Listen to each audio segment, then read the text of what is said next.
இப்போ நிறைய பேர் பார்த்திங்கன்னா வீடு கட்டிகிட்டு இருப்பாங்க. இந்த வீடு கட்டக்கூடிய ஒரு விஷயத்தில் நிறைய பேர்த்துக்கு பார்த்திங்கன்னா ஹார்ட் அட்டாக் வருது அப்படிம்பாங்க சில பேர்.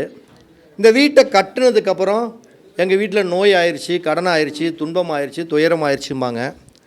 அதே மாதிரி சில பேர் வந்து பார்த்திங்கன்னா நாங்கள் இந்த வீடு கட்டுறதுக்கு முன்னாடி நல்லா இருந்தோம், இப்போ கொஞ்சம் நிறைய மன அழுத்தத்தில் இருக்கிறோம், ரொம்ப பாதிப்பாக இருக்குது, இந்த வீட்டை கட்டாததுக்கு முன்னாடி நம்ம வாடகை வீட்டில் இருந்த மாதிரியே இருந்திருந்தால் கூட நம்ம நல்லபடியாக இருந்திருக்கலாமல்ல அப்படின்ட்டு அவங்களுடைய குறைகளை பூராமே சொல்லுவாங்க. அப்போ ஒரு வாஸ்து சம்பந்தப்பட்ட விஷயத்தில் ஒருத்தருக்கு ஒரு ப்ராப்ளம் வருது அப்படின்னா எந்த இடம் பாதிக்கப்பட்டால் அவங்களுக்கு, நான் சொல்கிறது நல்லா புரிஞ்சுக்கங்க, அவங்களுடைய வீட்டில் எந்தெந்த திசை பாதிக்கப்பட்டால் அவங்களுக்கு என்ன மாதிரி பிரச்சனைகளை அவங்க அனுபவிப்பாங்க அப்படிங்கிறத வந்து நம்ம ஜோதிடத்தோடும் வாஸ்தையும் ரெண்டையும் இணைச்சி நம்ம பேசணும்னா அது பர்ஃபெக்டாக அப்படியே கரெக்டாக இருக்கும். அப்போ நல்லா ஒன்று புரிஞ்சுக்குங்க, இப்போ ஒருத்தருக்கு ஹார்ட் அட்டாக் வருது, இதயம் சார்ந்த ஒரு ப்ராப்ளம் வருது அப்படின்னா நம்ம அதுக்கு தலையெழுத்து ஃபஸ்ட்டு அதுக்கு சப்போர்ட் பண்ணணும். தலையெழுத்து என்பது ஜாதகம். அப்போ அந்த கிரகம், ஹார்ட்டு சம்மந்தப்பட்ட கிரகத்திற்கு அந்த உறுப்புகளுக்கு காரணம் சூரியன் தான்.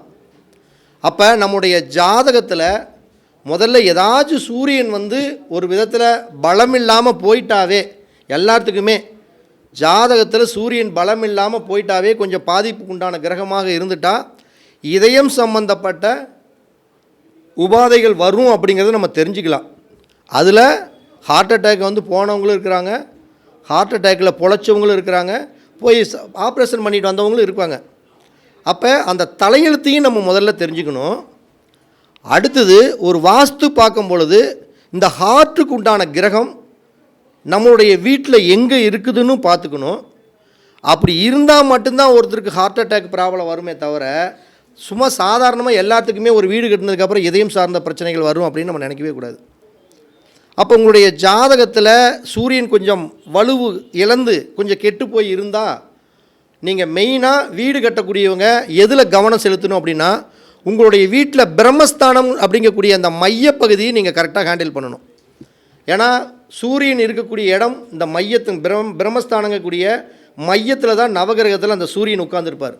அப்போ யாரோ ஒருத்தருடைய வீட்டில் பிரம்மஸ்தானம் வெட்டுப்பட்டு போயிடுச்சு, பிரம்மஸ்தானம் வெட்டுப்பட்டு போச்சுன்னா அந்த வீட்டுடைய ஈசானிய மூலைக்கும் வீட்டுடைய தென்மேற்கு மூலைக்கும் ஒரு டயக்ராமில் ஒரு கிராஸ் ஒரு கோடு போட்டு, அதே மாதிரி அக்னி மூலைக்கும் வாயு மூலைக்கும் ஒரு டயக்ராமில் இப்படி கூட்டல் டயக்ராம் கோடு போடுறப்ப இப்படி பெருக்கல் குறி மாதிரி வரும், இப்படி பெருக்கல் குறி மாதிரி வரும்.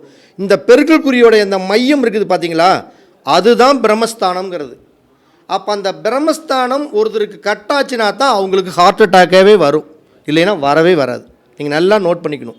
அப்போ ஒருத்தருக்கு இதயம் சார்ந்த, கண் பிரச்சனை சார்ந்த, மூளை சார்ந்த ஒரு ப்ராப்ளம் ஒருத்தருக்கு வருதுன்னா நீங்கள் டக்குன்னு நம்ம சொல்லிடலாம், உங்களுடைய வீட்டில் பிரம்மஸ்தானத்தில் ஏதோ மிகப்பெரிய வெயிட் ஏற்றி வச்சுருக்கிறீங்க, பிரம்மஸ்தானம் பாதிக்கப்பட்டிருக்குது.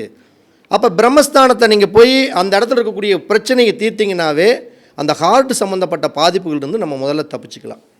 இதை நீங்கள் கவனமாக செயல்படுத்தணும். ஒவ்வொருத்தருக்கு பார்த்தீங்கன்னா இந்த வீடு கட்டினதுக்கப்புறம் ஒரு பெண்களுக்கு இந்த கர்ப்பப்பையில் கோளாறு வரும், வயிறு சம்மந்தப்பட்ட குடல் ரீதியான பாதிப்புகள் கொடுக்கும்.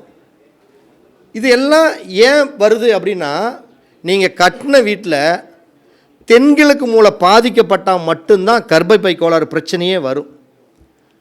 ஏன்னா தென்கிழக்கு அப்படிங்கிறது வயிறு சம்மந்தப்பட்ட பிரச்சனையை கொடுக்கறது, நோய் சம்மந்தப்பட்ட விஷயத்தை சொல்கிறது. அந்த இடத்துல இருக்கக்கூடிய தெய்வம் யாருன்னா சந்திர பகவான். அப்போ தென்கிழக்கு மூலையில் தேவையில்லாதுன்னு என்ன, தென்கிழக்கு மூலையில் ஒரு செப்டிக் டேங்க் இருந்தாலும் சரி, தென்கிழக்கு மூலையில் ஒரு கிணறு, போரு, தண்ணி தொட்டி இது இருந்துட்டாலும் சரி, தென்கிழக்கு மூலையில் ஒரு உயரமான இடங்களாக இருந்துட்டாலும் சரி, இல்லாது பள்ளமாக இது ரொம்ப டவுன் ஆகி போயிட்டாலும் சரி, அந்த இடத்துல உங்களுடைய ஜாதகத்தில் சந்திரன் இது கொஞ்சம் வீக்காக இருந்து நீங்கள் தென்கிழக்கு மூலை தவறாக இருந்துட்டால் கண்டிப்பாக அந்த வீட்டில் இருக்கக்கூடிய பெண்களுக்கு 100% கர்ப்பப்பை கோளாறு, இந்த மாதிரி வயிறு ரீதியான பிரச்சனைகளை அவங்க சந்திச்சே தீருவாங்க. இது நீங்கள் நல்லா புரிஞ்சுக்கணும். தனிப்பட்ட முறையில் வாஸ்துங்கிறது ஒன்று இயங்கவே இயங்காது. ஜோதிடமும் வாஸ்தும் ரெண்டு சேர்ந்து இயங்கினா தான் ஒரு பிரச்சனை நடக்குமே தவிர ஒரு வீடு கட்டணுன்னே இவன் கடன்காரன் ஆகிட்டான், நோயாளி ஆகிட்டான் அப்படின்னா ஜாதகமும் அதற்கு சப்போர்ட் பண்ணி அதற்கு தகுந்த மாதிரி அங்கே இருந்தால் தான் நடக்கும். இப்போ ஒரு வீடு கட்டினதுக்கப்புறம் பாருங்கள், வீடு கட்டாததுக்கு முன்னாடி ஒருத்தர் 2 பேர் கணவன் மனைவி நல்ல சந்தோஷமாக இருப்பாங்க. வீடு கட்டினதுக்கப்புறம் என்னென்னா அவங்களுக்குள்ள 2 பேர்த்துக்குள்ளே அந்த தாம்பத்தியம் சிறக்காது. அந்யோன்யம் 2 பேரும் நல்ல அண்டர்ஸ்டாண்டிங்கோடு இருக்க மாட்டாங்க, மிஸ் அண்டர்ஸ்டாண்டிங்காக இருப்பாங்க. அப்போ ஒரு நல்லா வாழ்ந்தவங்க மிஸ் அண்டர்ஸ்டாண்டிங்கோடு இருக்கிறாங்க, அவங்களுக்குள்ள ஒரு சரியான புரிதல் இல்லாமல் வாழ்கிறாங்க, இல்லை கணவன் மனைவி கருத்து வேறுபாடை கொஞ்ச நாள் பிரிகிறாங்க, டைவேஸ் ஆகுது அப்படின்னா நீங்கள் பார்க்கக்கூடிய திசை வடமேற்கு மூலை திசையை தான் பார்க்கணும். ஏன்னா ஒரு பிரிவு, ஒரு கருத்து வேறுபாடு அப்படின்னா அதுக்கு உண்டான கிரகமே கேது பகவான் தான். அப்போ கேது பகவான் நவகிரக தெய்வத்தில் வடமேற்கு மூலையில் தான் கேது உட்கார்ந்துருக்கார். அப்போ உங்களுடைய ஜாதகத்தில் கேது பகவான் ஏதாச்சும் வீக்காக இருந்து உங்கள் வீட்டில் வடமேற்கு மூலையில் ஏதாச்சும் ஒரு தவிர்க்க முடியாத கோளாறு, தவிர்க்க முடியாத கோளாறுன்னு என்ன, வடமேற்கு மூலையில் ஒரு தெரு வந்து குத்துறது, வடமேற்கு மூலையில் ஒரு தண்ணி தொட்டி, நீர் தேக்க தண்ணி தொட்டி போட்டுறது, இல்லை வடமேற்கு மூலையில் உங்கள் வீட்டையே தென்மேற்கு மூலையில் கட்டாமல் இந்த வடமேற்கு மூலையில் கட்டி வச்சுறது, இப்படியெல்லாம் கட்டி வச்சு வடமேற்கு மூலையில் வீட்டுக்குள்ளே படிக்கட்டு போட்டுறது, நான் சொல்கிறது வீட்டுக்குள்ளே வெளியே இல்லை, படிக்கட்டு போட்டுறது, இப்படி வடமேற்கு மூலையில் வாஸ்துக்கு புறம்பாக ஏதாச்சும் ஒன்று செஞ்சிட்டாங்கன்னா அந்த வீட்டில் கணவன் மனைவியோடைய கருத்து வேறுபாடுகள் நிறைந்து இருக்கும். அப்போ நீங்கள் வடமேற்கு மூலையை சரி பண்ணினா மட்டும்தான் அவங்களுக்குள்ள அந்த கருத்து வேறுபாடுகள் விலகும். அதே மாதிரி பார்த்தீங்கன்னா ஒருத்தர் வீடு கட்டின உடனே சொல்லுவாங்கள்ல நிறையா, சார் இவன் வீடு கட்டுறதுக்கு முன்னாடி ரொம்ப ஒழுக்கமாக இருந்தாங்க, வீடு 4 காசு சம்பாரிச்சிட்டான் ஆடுறது, சம்பாரிச்சோன்னே தலைகீழ ஆடுறானுங்க, இவன் ஏகப்பட்ட வேலை எக்ஸ்ட்ரா வேலையெல்லாம் நிறையா பண்ணிகிட்டு இருக்கிறாம்பாங்க. பணம் வந்தோடனே எல்லா வேலையும் பண்ண ஆரம்பிச்சிருவான், எப்பயுமே இதே மாதிரி பணம் வருமா அப்படின்னு நினச்சிக்கிட்டு. அப்போ அந்த வீடு கட்டுறப்ப அவங்களுடைய கேரக்டர் வாய்ஸில் அவங்க வித்தியாசமாக போகிறாங்க அப்படின்னாவே தென்மேற்கு மூலை பாதிக்கப்பட்டால் மட்டும்தான் அவங்களுடைய கேரக்டர் வாய்ஸ் மாறுவாங்க. ஏன்னா கேரக்டர் அப்படிங்கிறது குணாதிசயத்தை மாற்றக்கூடிய கிரகம் யாருன்னு அப்படின்னா ராகு பகவான் மட்டும்தான் கேரக்டர் வாய்ஸை மாற்றுவார். நல்லா இருக்கிறவனை தண்ணி போட வைக்கிறது, பெண்கள் மேல் மோகமே இல்லாதவனை ஒரு மோகத்தை உண்டு பண்ணுறது, சீட்டாட போடுறது, தண்ணி போட போகிறது, இது மாதிரி எக்ஸ்ட்ரா வேலைகள் எல்லாம் ஒரு கிரகம் கொடுக்குது அப்படின்னா அது ராகு பகவான் தான் கொடுக்க முடியும். வேறு எந்த கிரகங்களும் இப்போ குரு பகவானாக போய் தண்ணி போட வைப்பாப்பில், தண்ணி போடுறதுக்கு உண்டான கிரகமே ராகு பகவான் தான், சீட்டாடுறதுக்கு ராகு பகவான் தான், மது மாது போதை இதுக்கு அனைத்துக்குமே காரகன் வந்து ராகு தான்.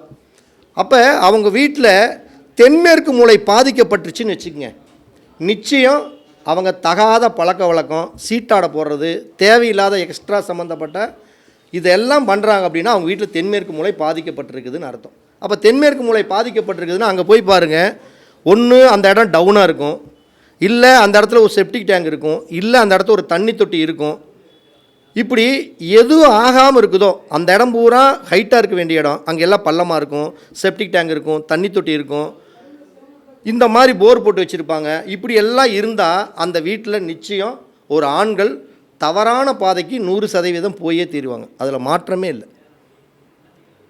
ஒருத்தருக்கு நல்ல வீடு கட்டுறதுக்கு முன்னாடி பார்த்தீங்கன்னா ஒரு 50 லட்ச ரூபா கையில் வச்சுருப்பான், நல்ல சந்தோஷமாக மகிழ்ச்சியாக நீட்டாக வாழ்வான். ஆனால் வீடு கட்டி குடி போனதுக்கப்புறம் 2 மாதம் கழிச்சு அப்படியே சரிவை சந்திச்சுட்டே இருப்பாங்க, டவுன் ஆகிட்டே இருப்பாங்க.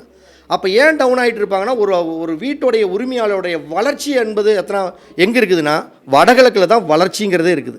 அதனால தான் வடகிழக்கை எப்பயுமே வளர்ச்சியாக வைங்க, காலி இடமாக வைங்க, நல்ல காற்றோட்டம் வர்ற மாதிரி வைங்க, நல்ல வெளிச்சமாக வைங்க அப்படின்னு சொல்கிறதுக்கு காரணமே இந்த வடகிழக்கு வந்து வளர்ச்சி நீண்டிருந்தாலும் சரி, இடம் விசாலமாக இருந்தாலுமே அந்த குடும்பத்தலைவருடைய நிர்வாகத்திறமை ஆளுமை அப்படிங்கிற இடத்துல வளர்ச்சி அடையும்.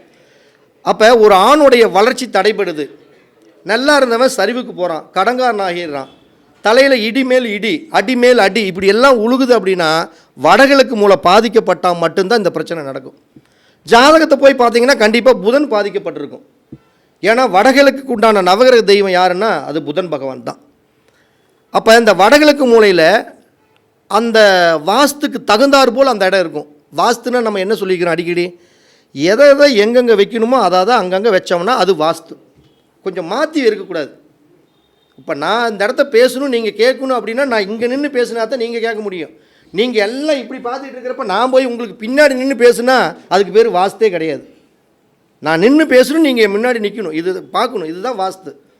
அப்போ அந்த வடகிழக்கு மூலையில் என்ன நம்ம அதனுடைய காரகத்துவம் என்ன? வடகிழக்குனா பள்ளமாக இருக்கணும், லேசாக இருக்கணும், ஒரு குழந்தை பையனாட்டம் அப்படி இதமாக இருக்கணும், ஒரு பஞ்சு மாதிரி இருக்கணும், பஞ்சு முட்டாய் மாதிரி மெதுன்னு இருக்கணும். அப்படி போய் அங்கே கடினமாக இருக்கக்கூடாது, கருங்கல் மாதிரி இருக்கக்கூடாது. அந்த இடம் பள்ளமாக இருக்கணும். அப்போ அந்த இடமெல்லாம் வந்து பார்த்திங்கன்னா அப்படி சுத்தவத்தமாக நீட்டாக ஒரு அழகாக இருக்கணும் அந்த இடமெல்லாம். அப்போ அந்த வடகிழக்கு மூலை அப்படிங்கக்கூடிய இடத்துல கொண்டு போய் உயரப்படுத்திடுறது. ஒரு தண்ணி தொட்டி வைக்க வேண்டிய இடத்துல தண்ணி தொட்டி வைக்காமல் ஒரு செப்டிக் டேங்க் போட்டுறது, வெயிட் ஏறி போயிடும். அந்த வடகிழக்கில் வந்து மாடி படிக்கட்டை வச்சு கட்டி வச்சிடுறது. இப்படி இந்த வடகிழக்கு மூலையில் இந்த மாடி படிக்கட்டு ஒன்று, செப்டிக் டேங்க் ஒன்று, அந்த தரமட்டத்தை வந்து இருக்கிற ஹைட்டோட ரொம்ப உயரமாக வச்சிடுறது. இந்த வடகிழக்கு மூலையை அதிக காலி இடம் இல்லாமல் அப்படியே அணைச்சி கட்டிடுறது. இப்படி அந்த வடகிழக்கு மூலையை சுத்தவத்தம் இல்லாமல் குப்பையை போட்டு வைக்கிறது, கூலத்தை போட்டு வைக்கிறது, இப்படியெல்லாம் அந்த வடகிழக்கு மூலைங்கிறது புனிதமான மூலை. அந்த புனிதம் இல்லாமல் ஒருத்தர் பண்ணிட்டாங்கனாவே அன்னையிலிருந்து அவனுடைய வளர்ச்சி குறைவு அப்படின்னு அர்த்தம், கடங்காரனாகிறான்னு அர்த்தம். அடுத்து நரம்பு ரீதியான இந்த பெராலிஸ் அட்டாக் ஆகிறது, வீட்டில் இருக்கக்கூடிய குழந்தைகள் படிப்பு சரி வர்றது, அடுத்து தோல் சம்மந்தப்பட்ட வியாதிகள் வர்றது, அந்த ஆணுடைய முன்னேற்றம் வராமல் போகிறது, இது எல்லாமே அந்த வடகிழக்கு மூலை இயல்புக்கு வாஸ்துக்கு இயல்புக்கு இல்லாமல் மாறி இருக்கிறனால. அப்போ நம்ம ஒரு வாஸ்து பார்க்குறோம் அப்படின்னா, ஒரு வீட்டை நீங்கள் பிளான் போடுறீங்க அப்படின்னா, உங்களுடைய ஜாதகத்தில் 9 கிரகங்களில் எந்தெந்த கிரகங்கள் வீக்காக இருக்குதோ அந்த கிரகங்கள் சார்ந்த பகுதியில் தான் கோளாறு வரும். ஜாதகத்தில் பொதுவாக 4ஆம் பாவம் வாஸ்து கெட்டு போயிருந்து 4ஆம் பாவம் ஒரு விதத்தில் பாதிக்கப்பட்டிருந்தேன் என்ன, இந்த 4ஆம் இடத்துடைய ராகு கேது மாந்தி இந்த மாதிரி கிரகங்கள் எல்லாம் சேர்ந்துருந்தாவே அது வாஸ்து குற்றம். பொதுவாகவே ஜோதிடத்தில் வந்து 4ஆம் இடத்துல ராகு பகவானோ கேது பகவானோ அல்லது 4ஆம் இடத்துல மாந்தி இருந்தாலோ, 4ஆம் இடத்துல அந்த மாந்தி நிற்கக்கூடிய வேறு ஏதாச்சும் ஒரு கிரகம் இருந்தாலும், அந்த கிரகம் மாந்திக்கு நட்சத்திரமாக இருந்தாலுமே அந்த வாஸ்து குற்றம் வந்தே தீரும். அதை நம்ம முதல்லையே தெரிஞ்சுக்கலாம். அதை தெரிஞ்சுக்கிட்டு நம்மளுடைய ஜாதகத்தில் 9 கிரகங்களில் எந்த கிரகம் வீக்காக இருக்குதோ அந்த கிரகத்தையும் எடுத்து வச்சுக்கிட்டு ஒரு மேப்பு போட்டாங்கன்னா தகுந்த ஒரு ஆலோசனை பேரில் வச்சு பார்க்கணும். நம்ம ஜாதகத்தில் புதன் கெட்டு போயிருக்குது, ரைட்டு, அப்போ நம்ம கவனம் எங்கே போகணும், நேராக வடகிழக்கு மூலையை கொஞ்சம் அதிக இம்பார்ட்டண்ட் கொடுக்கணும். அங்கே ஏதாச்சும் தப்பு பண்ணுறோமா அப்படின்ட்டு உங்கள் ஜாதகத்தில் எந்த கிரகங்கள் வீக்காக இருக்கிறதோ அந்த கிரகம் சார்ந்த பகுதியில் ஒரு மேப் போடுறப்ப, வீடு கட்டிகிட்டு இருக்கிறப்ப அதில் நீங்கள் அதிக கவனம் செலுத்துனீங்கன்னா வீட்டில் எந்த ஒரு கோளாறும் குற்றமும் வராமல் நீங்கள் சந்தோஷமாக மகிழ்ச்சியாக வாழ முடியும். ஆனால் அதுக்கு தலையெழுத்து சரியாக இருக்கணும். தலையெழுத்தை மாற்ற முடியாது, ஆனால் தலையெழுத்துக்கு உண்டான சம்பவங்களை நம்மளால் குறைக்க முடியும். இதெல்லாம் இப்படி இருக்குதுன்னு தெரிஞ்சுக்கிட்டோம்னா அதில் இருக்கக்கூடிய பிரச்சனையை நம்ம சுலபமாக தீர்க்கலாம். ஒரு தப்பாக போயிடுச்சு அப்படின்னா டோட்டலாக இடிச்சாகணும். ஆனால் நம்ம கொஞ்சம் இதெல்லாம் அட்வான்ஸாக பார்த்தோம்னா அந்த வீட்டில் இருக்கக்கூடிய அந்த தலைவாசல் கொஞ்சம் தப்பாக போச்சுன்னா அதை அப்பப்போ கொஞ்சம் இடித்து மாற்றிக்கலாம். அடியோடு மாறுறதுக்கு சின்ன சின்ன விஷயங்களே தெரிஞ்சுக்கலாம். அப்போ நீங்கள் ஒரு வாஸ்து பார்க்குறீங்கன்னா ஜோதிடத்தையும் வாஸ்தையும் நவகிரகங்களையும் பஞ்சபூதங்களையும் இந்த 4 விஷயங்களையும் இணைச்சி வச்சு ஒரு ஜோதிடம் வாஸ்து பிரசன்னம் இப்படியெல்லாம் இணைஞ்சு வச்சு நீங்கள் பார்த்தீங்கன்னா மட்டும்தான் வாஸ்துவில் துல்லியமான பலன்களை சொல்ல முடியாது. தவிர வாஸ்து வேறு ஜோதிடம் வேறு இந்த அப்படியெல்லாம் எதுவுமே கிடையாது. இந்த ரெண்டும் ஒன்று தான். இந்த ரெண்டையும் ஒன்றை வச்சா தான் ஜெயிக்க முடியுமே தவிர வேறு எந்த விதத்துலையும் ஜெயிக்க முடியாது. நீங்கள் இனிமேல் புதுசாக வீடு கட்டுறவங்க இந்த மாதிரி விஷயங்களை நீங்கள் ஃபாலோ பண்ணிங்கன்னா அற்புதமான முறையில் ஜெயிக்கலாம் அப்படிங்கக்கூடிய ஒரு அழகான பதிவை இந்த நேரத்தில் சொல்ல கடமைப்பட்டிருக்கிறேன். அனைவருக்கும் வணக்கம், அனைவருக்கும் வாழ்த்துக்கள்.